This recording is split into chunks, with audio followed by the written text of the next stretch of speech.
So to start us off, we're going to have Nicola from BAMEed West Midlands, who's going to talk to us about how do we create environments where there's lots of psychological safety for our staff. Thank you. So my name's Nicola Bailey, and I'm one of the BAMEed West Midlands hub coordinators, along with Dee Campbell and Sophie Miller, who couldn't be here today. So the purpose of this presentation is to highlight how racial experiences and racism can impact on the mental health and well-being of teachers from ethnic minority backgrounds, and also to consider ways that individuals and schools can create a psychologically safe environment. On the board there is what I refer to quite often as empowering statements. And many people who are from BME backgrounds will be probably familiar with these terms or these phrases. So from a very young age, you will have been told, probably when you're going to school, that you have to work twice as hard for half the recognition. As you get older, you will probably be told about black excellence, always striving to be the best you can, and mediocrity is not even something that you can contemplate. You're also told that you need to be strong. So as a woman, we're talking about intersectionality here, where you've got to be strong, and black women, we can go through any form of adversity because that's what we have to do. We also have comments that will actually serve to protect a BME person. So, for example, words such as keep your head down, it's not worth the hassle, you don't want to appear to be aggressive or a troublemaker or oversensitive. Although some of these statements are meant to protect or to empower, they have significant psychological and physical harm later on in life.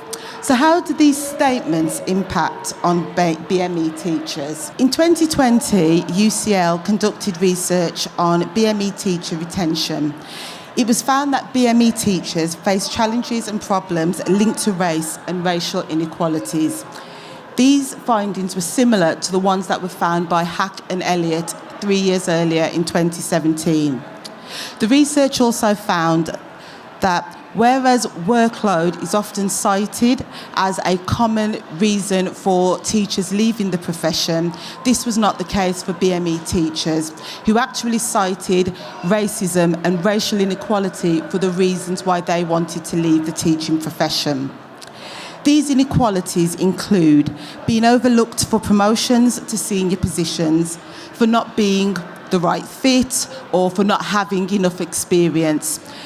The culmination of that later is then to find out that somebody who has less experience than you, or not even as talented as you, doesn't work as hard as you, that they actually get that promotion. And then sometimes you'll find that they're your line manager.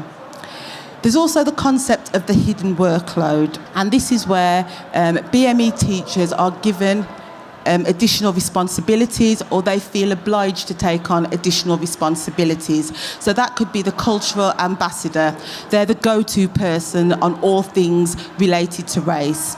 There's also the idea that they have to be the advocate for BME students and their parents. So whenever there's an issue, you're the person that they go to support the child or the parent. They don't want to deal with a difficult parent, but you can. There's also the continual burden of having to continually work hard to be seen as being as competent as your non-BAME counterparts. The second study was by the NASWT, and this was a poll, and they found in their poll that 54% of those that completed the poll that they had experienced verbal or non-verbal actions that they saw as demeaning to their racial heritage. They found 37% thought that racism within schools had got worse.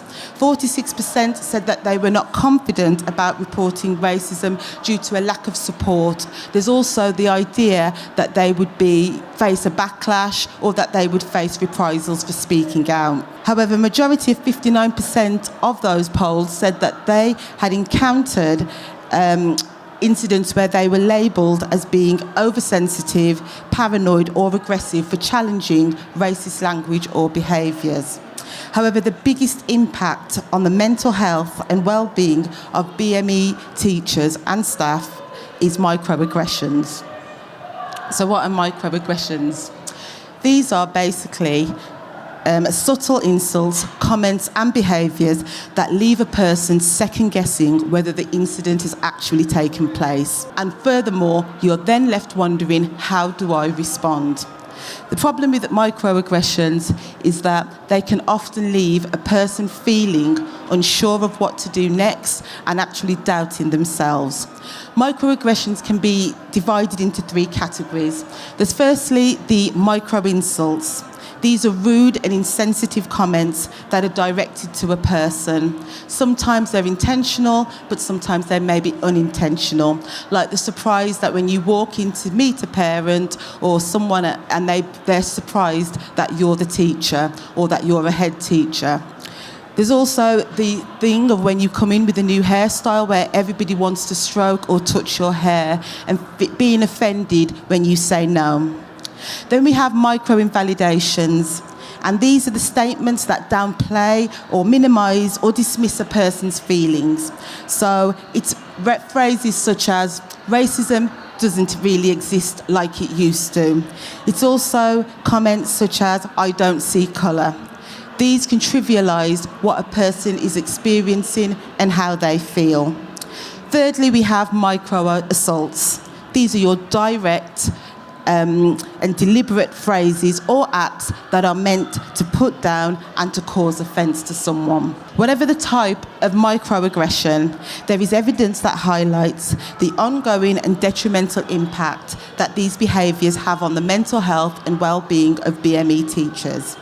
Microaggressions cause unresolved conflicts within a person.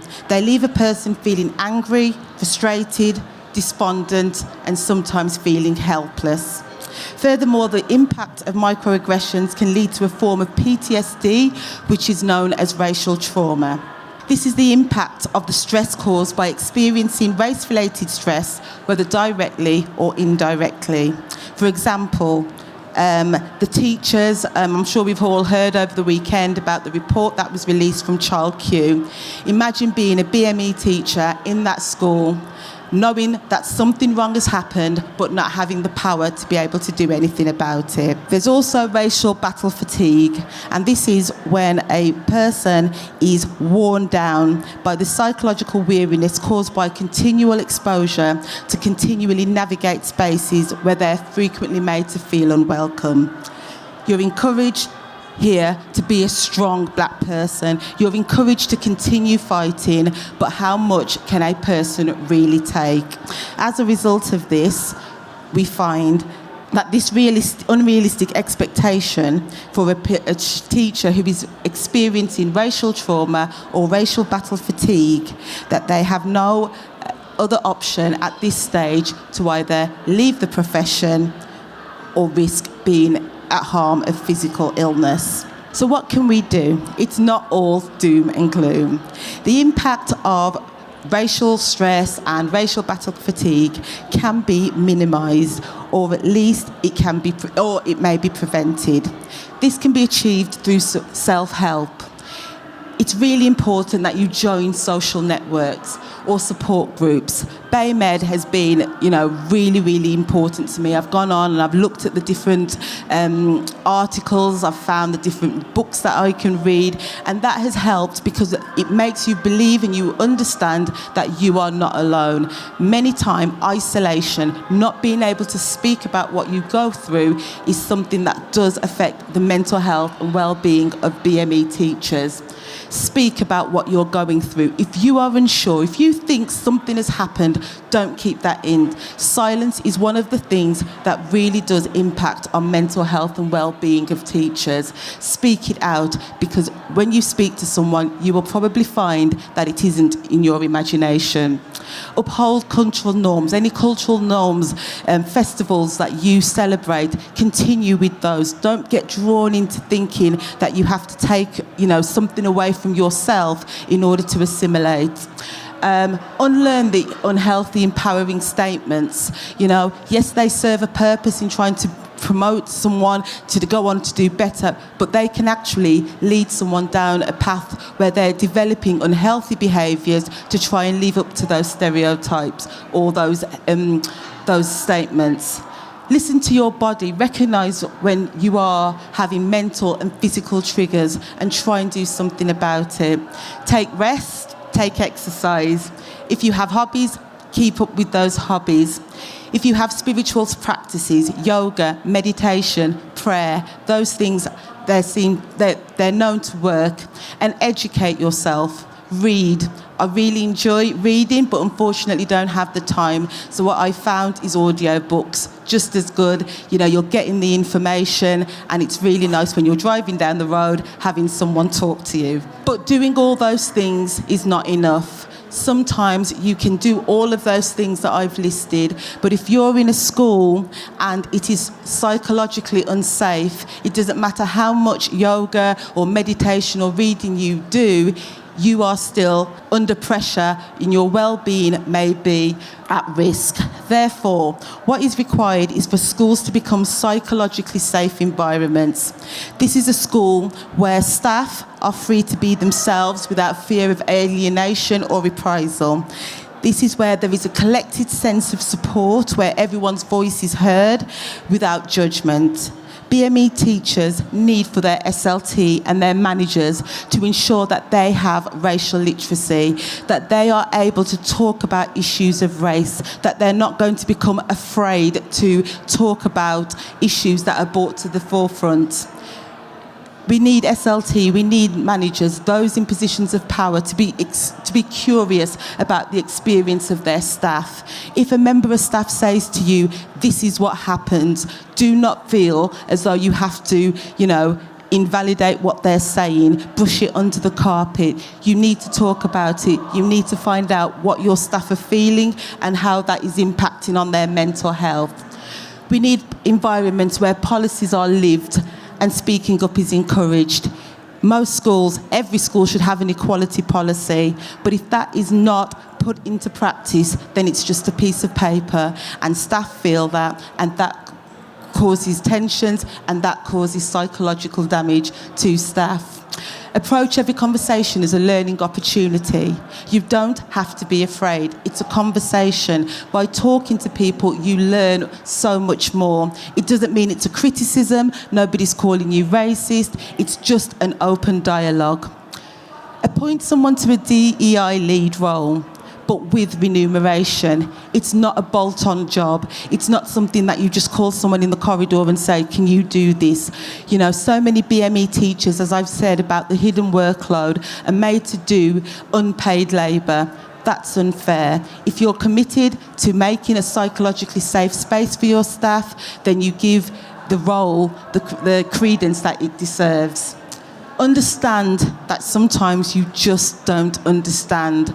There are things that will happen that when staff bring that to your attention, you may be unsure, you may question, but that is somebody's lived experience, and it is unfair for you to actually turn around and invalidate that experience just because you don't understand or you don't think it happens in that particular way. Recognise the point of view of others and be open to feedback. Decolonise your curriculum.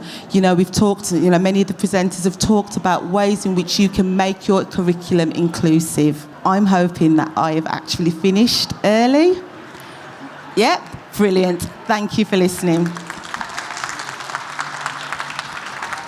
Thank you so very much, Nicola. And really important, because psychological safety makes that environment, whether it's a working environment, and decreases the pressure for others.